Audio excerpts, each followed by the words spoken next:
Hello, everybody. Welcome to Monday Morning Must Knows. My name is Merlin Rothfeld. And boy, that half day after Thanksgiving, we saw some big volatility. You know what? The entire last week, huge volatility. Big moves up, big moves down. Loving this trading opportunity, whether you're trading options, futures, Forex, cryptocurrencies, whatever it is. Tons of opportunity out there. Maybe a little bit of gray hair and hair pulling going on along the way, but at least there's some action out there and things are moving. Now, will that continue for the next week? Well, let's look at some of the major announcements happening. We'll start things off with earnings calendars.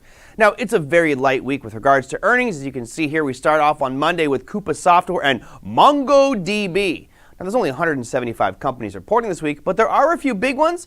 Look at Tuesday, you've got AutoZone, Dave & Buster's, Toll Brothers, and the big copper company out there, BHP, will be reporting earnings on Tuesday. Wednesday brings you GameStop, so you meme stock traders. Let's see if you have some fun on that day with their earnings. And Campbell's Soup. Soup is good food. Let's see if their earnings are good as well. On Thursday, that brings you Lululemon, Broadcom, Costco, Sienna, Oracle, and Hormel Foods. A lot of companies which may have benefited from an upcoming lockdown or just shopping in general. We'll see how Costco's numbers come out. And that is really it for earnings for next week. Now, let's look at our other major piece of announcements. We've been talking about rate increases, potential rate hikes. We saw New Zealand raise rates recently to combat inflation. We're hearing a lot more talk track about inflation. And thank you, Mr. Powell, for dropping the word transient from your talk track, because most Americans knew that inflation was not transient. It was actually like a runaway freight train. We'll talk about more of that in a second. All right, so let's look at rate statements. Right now, we don't have the U.S. making a rate statement this upcoming week, but we do have a couple central banks. We'll start things off with the Reserve Bank of Australia, all mates in the Southern Hemisphere. Now, they are expected to keep rates right at 0.1%. Their announcement's coming out Monday at 10:30 p.m. Eastern Standard Time. Second one on the list is going to be the Canadian markets. That's right, the Royal Bank of Canada will be coming out with a rate announcement. That's expected to stay at 25 basis points, and that will be on Wednesday at 10 a.m. Now, why is this important? Well, as currencies move up or down, it will help or hinder economic growth.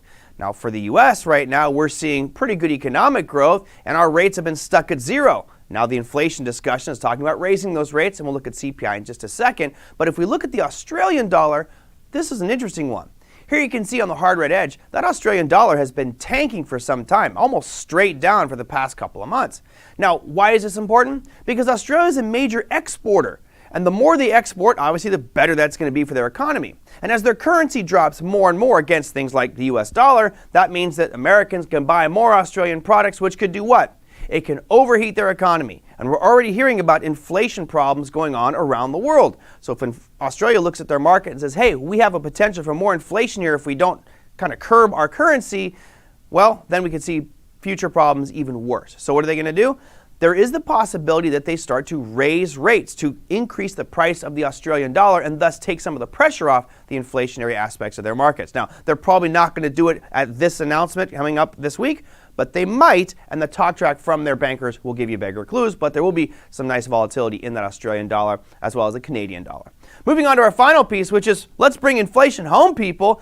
Yes, economic data. We're talking about inflation for the U.S. markets. Last reading we had last month for CPI showed one of the highest we've seen in a very long time. And of course, all of a sudden, we're seeing our elected officials say, inflation, we're getting worried. Well, you know who should be worried? Us, consumers. I can't buy the same amount of goods and services that I could a year ago. It is spiking significantly. We're seeing 6.2% inflation right now in the United States, and the CPI number could give us some clues as to where we are headed. Now, the expectation is they might tweak this data a little bit to make it nice and rosy. But as you can see here on this chart, it's pegged pretty high, the highest you see on this chart. If we get above that 1.0 mark on this CPI number, then I think you're going to see these markets really freak out going forward.